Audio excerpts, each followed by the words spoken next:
Healing all my reproductive warriors. Trashaunda from Leukocyte United here. I am very excited. We have a special segment, introduce the community to affiliate healers, people who align with us, providing services in reference to reproductive wellness.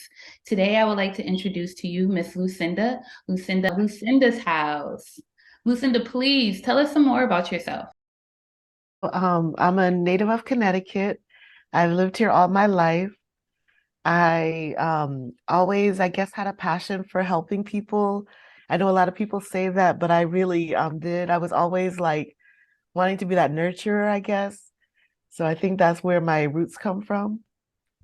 I can say that you're not faking it. The first time I met Lucinda, she was very welcoming, she was kind, she was compassionate, and everything she's saying is true. So her aura, her energy is great, and that's what we need for an affiliate healer. I would also like to know, what was your motivating factor in becoming a nurse? Well, I didn't really kind of know what I wanted to do like after high school until I was like in the 10th grade. Initially, I wanted to be a chef because I love to cook. And then I just started to learn more about nursing and having like family members with Did you know diabetes. that diabetes can result in irregular or absent menstrual cycles, can impact erections and your testosterone levels, as well as increase the risk of miscarriage and stillbirths? Sometimes like their blood sugar was low and they were like, "Can you give me something to drink?" So I think it really made me feel like, I could be doing this. I could be taking care of people. And so that kind of started my passion and fell more into when I went to nursing school. I want to work with babies in the newborn intensive care unit. I want to take care of those small babies. I even did that for my last year. It was like an internship that we do. We call it capstone. I was in the NICU, but I also had a chance to go to the pregnancy, high risk pregnancy floor. And that's where I saw a woman give birth in the hallway, and she was delivered by a midwife. And then I was like, I don't know what that woman was doing, but that's what I want to do. And that's how I learned about midwifery. That was my start. Oh my goodness, what a story. Everything actually becomes full circle because, they say food is medicine to the soul. So you actually just took the medicine and put it into nursing, and then the nursing evolved into maternal health. So that's amazing. So tell us a little bit more about Lucinda's House and how that was created. Okay, so Lucinda's House is a nonprofit that started last year, 2022. And I have been working as a nurse midwife. I've been in nursing going on 30 years and been a midwife for I want to say 28 years. So I've been in this field for a long time. And it's like when you're working in it, I worked in predominantly I guess urban areas, predominantly Black and Hispanic patients, even though I provided care to everyone. And I also did work with teens. Globally, teen pregnancy usually occurs between the ages of 15 through 19. Statistics show pregnancy rates continue to drop. However, teens in low income counties and foster care are at high risk. Arkansas, Mississippi, Louisiana, Oklahoma, and Alabama have the highest teen pregnancy rates. Teens who are pregnant are at higher risk of miscarriage, hypertension, and preeclampsia. And it turned into um, looking at reproductive health and prevention. So a lot of populations from different socioeconomics backgrounds, and through that process, there's something that could be done better. Mhm. You sometimes you see things in care and um, you just think that something's wrong, but you don't know how to name it. And for Mhm. years, I didn't know how to name it. So anyways, I went back to school, went to the University of Connecticut, worked on my PhD in nursing, and my focus was research and looking at health disparities. And then you start to really learn and understand what some of those things are. Because I was like, oh, if I just find a way to educate people, if I, find some resources, that should be enough. And then maternal mortality rates will go down. But what I learned was that you could have all the resources. You could start prenatal care early. You could have money and you could still have a severe complication or you could die during pregnancy. You even look at Serena Williams' situation, where she was someone with all the money, all the resources, and she almost died. She almost was not listened to. So I started Lucinda's House to address some of those issues. I knew that I couldn't change the system, that the structures are so deep that and embedded, like we're looking at 400 years in the making. So I was like, what could I do with the current system to make things better? Like, what could I do to address this issue? So with Lucinda's House, I'm providing one-on-one consultation. So a woman may come to me to follow her throughout her pregnancy. That I'm not seeing her every week or every day, but once a month, maybe every 2 weeks, she'll check in. She'll reach out to me if she has any questions. So that another way is sometimes there's something that happens to a woman, whether she goes in for an appointment and she doesn't like how she's treated, or she's told a diagnosis, but she's not given all the information to what that means for her and how she's supposed to live and care for herself. So I'll answer those questions for her. So I don't say yes or no. What I'll say is, this is the information for you to make the decision. It's up to you. Something to make a choice, because I don't want to be another system that I know better what you need. And so I love being able to work with women in the community as well. So Lucinda's House, we do community baby showers where we're able to meet women where they're at and bring resources to them. Resources could be things they need for themselves, things they need to breastfeed, to support breastfeeding, things for the baby, or it's also resources that we have, like WIC will come in, Women, Infant, and Children program will come.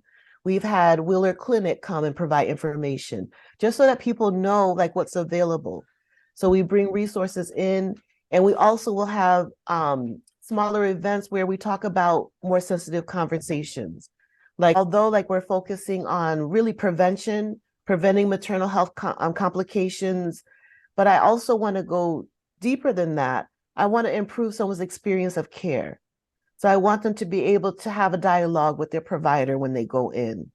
Went to the YWCA and we talked about pregnancy loss, just so that people, because it's an issue we don't really talk about. Mm-hmm. Or if the provider says, I need you to take this medication, take it twice a day, and I'll see you in a couple of weeks. I want them to say, well, can you tell me the side effects? Can you tell me, can I drive with this? Because I've had women given medications that make them drowsy, and they're not told that.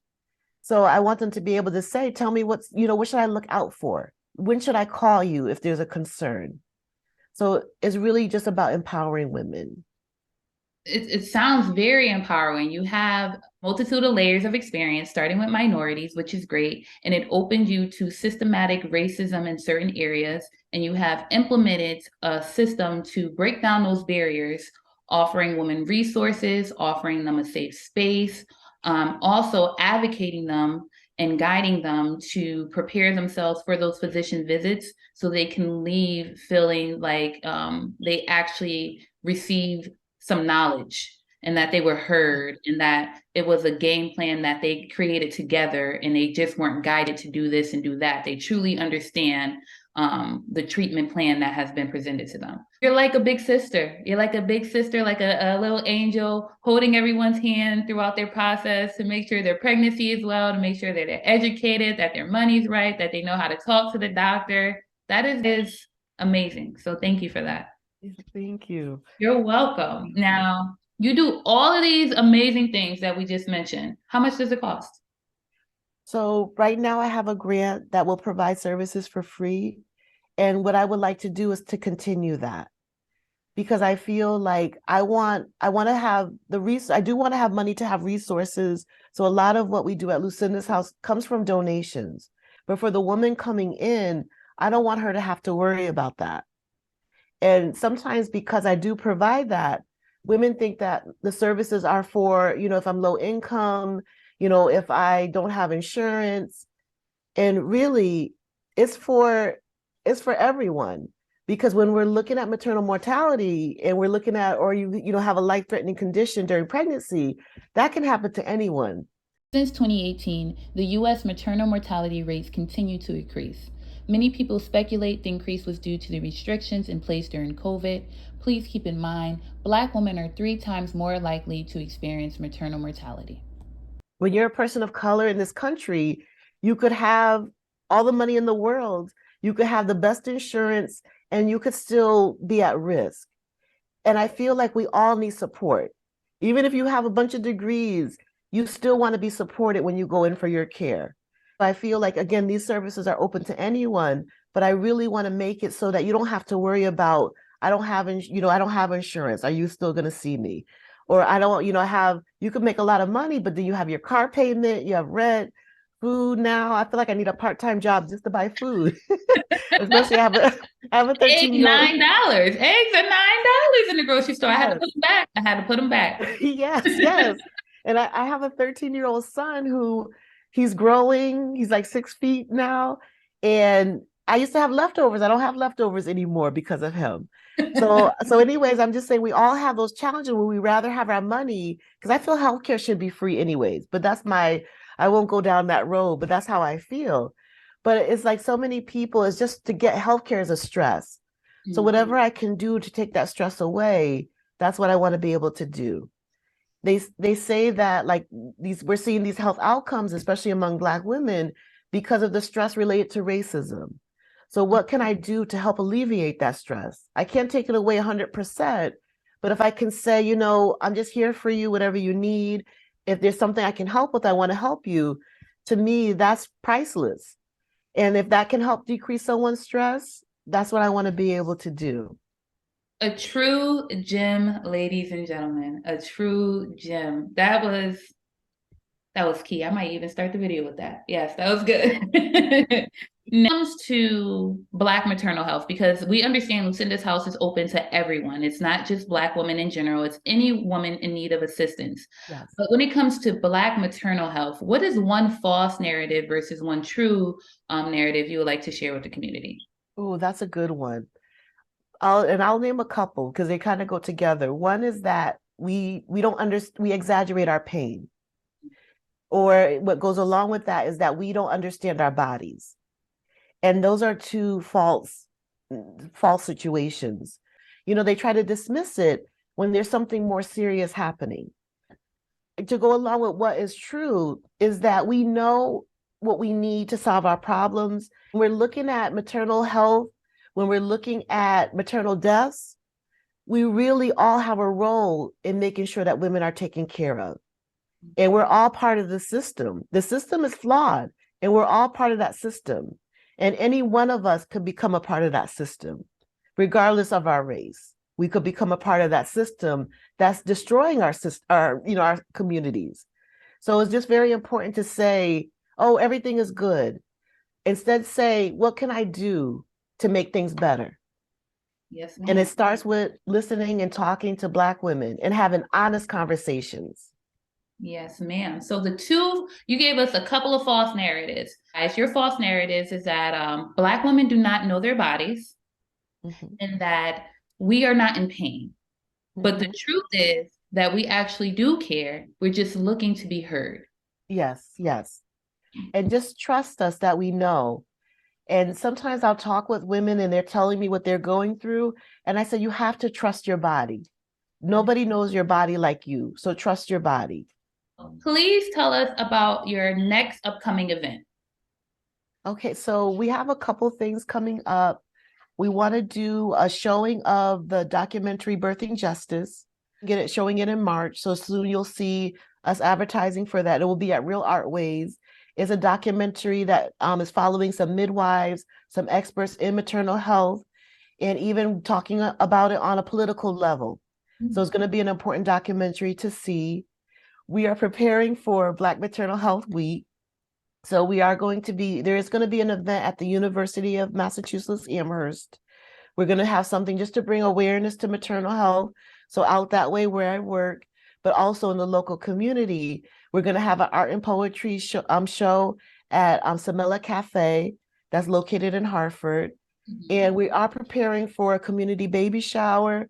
We're hoping to do a community baby shower in New Britain. So we're working with nursing students from Central Connecticut on that.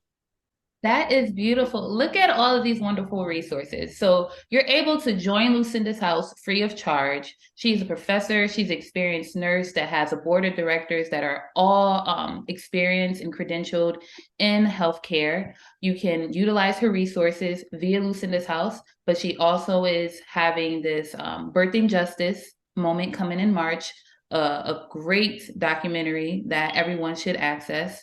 She's doing poetry jams, allowing you to express yourself. She's doing community baby showers. She's going to colleges and advocating on your behalf. This woman is amazing. Her mission is amazing and it's very important. And I'm so grateful to have Lucinda's House as an affiliate healer, because the things Leukocyte United cannot do, we have Lucinda and her team there to assist with the community. Lucinda, what is the one community takeaway you would like to leave us with? That what we need is already within us, within our communities. And we have to learn to trust each other. We have to learn to work with each other. And there are a lot of structures that make you feel like things are never going to change. My kind of, I guess, tagline for this year is using structures that oppress us to liberate us. Ooh. Because there are things that we can do. We just have to figure it out, and we could do it better together. Lucinda's takeaway, ladies and gentlemen, using structures that obstruct us to liberate us. That is powerful, powerful. Wow, this is an amazing session. I cannot wait to people utilize all of your resources and learn more about you. And I cannot wait for Lucinda's House to continue to grow, because as you grow, I know that the community is being healed. So I would like to thank everyone for tuning into our affiliate healer session with Lucinda Canty of Lucinda's House. Please be sure to check out her website, check out her Instagram and all her social media posts to stay in contact with her. I would like to send you nothing but more life. Take care. Thank you.